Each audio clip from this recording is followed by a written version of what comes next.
A cúpula do G20 começa para valer amanhã na Índia, com os principais encontros entre líderes mundiais e com a presença do presidente Lula. Voltamos ao vivo a Brasília. Contato agora com o repórter André Anelli. Quais são os destaques do evento para o Brasil? André, boa noite. Oi, Brown, muito boa noite para você, boa noite a todos que acompanham o jornal Jovem Pan. Lula, que desembarcou mais cedo em Nova Delhi, quer aproveitar a reunião do G20 para discutir 3 tópicos considerados prioritários pelo governo brasileiro: o combate à pobreza e à fome, a transição para uma matriz energética mais limpa e a contenção das mudanças climáticas, além da defesa de mudanças profundas no sistema de governança global, incluindo o Conselho de Segurança da ONU, a Organização das Nações Unidas.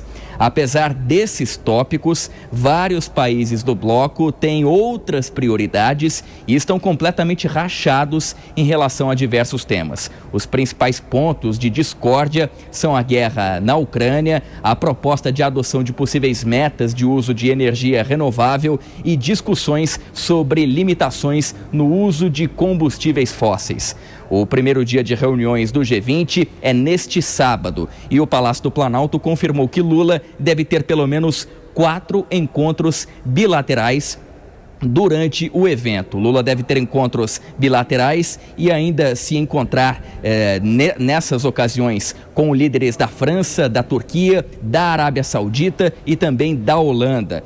Ainda existe a possibilidade de uma reunião com o primeiro-ministro da Índia, que vai passar simbolicamente a presidência do G20 ao Brasil no final dessa cúpula. Brown.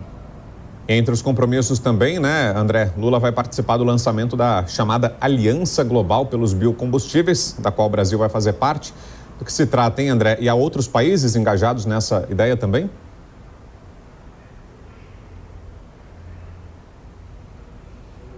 Sim, Brown. Brasil, Estados Unidos e Índia vão lançar agora no G20 essa aliança pelo uso de biocombustíveis. O plano é fomentar o uso de etanol, principalmente de forma a descarbonizar o uso de combustíveis no mundo, aqueles combustíveis tradicionais, fósseis. A Aliança Global de Biocombustíveis já teve um lançamento prévio em julho, na Índia mesmo, mas o lançamento oficial deve ser neste sábado, durante a reunião da cúpula do G20. A organização do grupo começou por participantes do setor privado, não do público. Aqui no Brasil, a União da Indústria de Cana-de-Açúcar e Bioenergia, conhecida como Única, foi a responsável por criar a aliança. O Brasil é o segundo maior produtor global de biocombustíveis e observa o aumento da demanda por etanol pela Índia.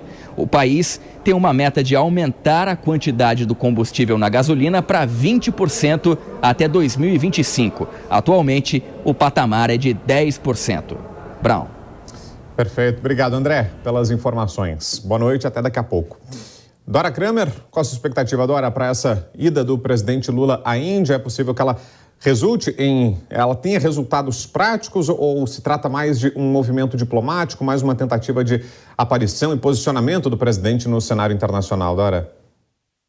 Olha, essa reunião é muito importante. Agora, nunca em nenhuma dessas cúpulas se tem um resultado prático de imediato. Tudo isso é um processo. Se começa uma discussão, E realmente essa cúpula tem um ponto de tensão maior, que é a guerra na Ucrânia, e inclusive há uma expectativa sobre como é que o documento final vai se posicionar em relação, ou se vai se posicionar, Essa questão para o Brasil do etanol é muito importante, Como disse o André, somos o segundo produtor, só atrás dos Estados Unidos, produzimos, me parece, 30% do etanol. É muita coisa. Então, esse é um tema que está na pauta, é importante. Sempre tem aquela questão, quanto ao presidente Lula, a gente reza no altar do bom senso para que ele não fale de improviso, para que não cometa, não atravesse a rua para escorregar numa casca de banana,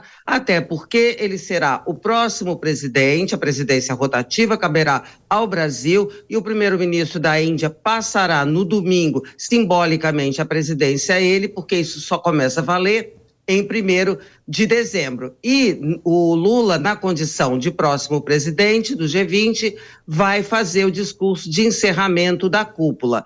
E aí é que nós vamos ver o que o presidente brasileiro vai apresentar de agenda, né? De agenda para o G20 nesse ano da presidência, e vale lembrar que no próximo ano a cúpula será feita aqui nesse meu Rio de Janeiro.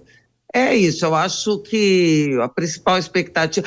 e tomara também que o presidente não resolva se envolver nessa tensão da guerra da Ucrânia, porque não é assunto onde ele seja chamado. A gente tem muito assunto, como o André falou aí na pauta, assuntos que têm a ver com a gente, né? Meio ambiente, desigualdade, a questão do desequilíbrio na governança global entre países desenvolvidos e em desenvolvimento, enfim, tem muita coisa importante que o presidente pode se posicionar.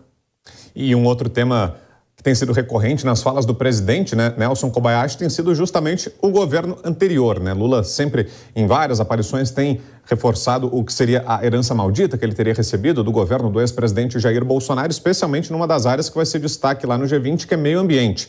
Lula tenta demonstrar muito apreço pela pauta ambiental, pelas questões climáticas e atribuindo justamente e citando justamente o que seria um legado negativo do ex-presidente Bolsonaro nessa área. Acredita que essa deva ser a tônica da abordagem dele também no G20, Koba? Olha, Vitor, nas primeiras aparições internacionais do presidente Lula, ele tinha isso como, claro, meio que um padrão. Em todos os discursos ele falava repetidamente que o Brasil sofreu uma tentativa de golpe, que o governo anterior era antidemocrático e, em relação ao meio ambiente, que não era tão comprometido. Até por isso, as primeiras reuniões lá fora foram justamente com a pauta do resgate do Fundo Amazônia. As primeiras visitas do Lula nos Estados Unidos, por exemplo, e no contato que teve com a Alemanha, foi justamente pedindo novamente a esses países que voltassem a contribuir com o Fundo Amazônia. Talvez isso indique que no G20 o presidente Lula faça a mesma coisa. Critique o Bolsonaro em relação a questões de democracia e também em questões relacionadas ao meio ambiente.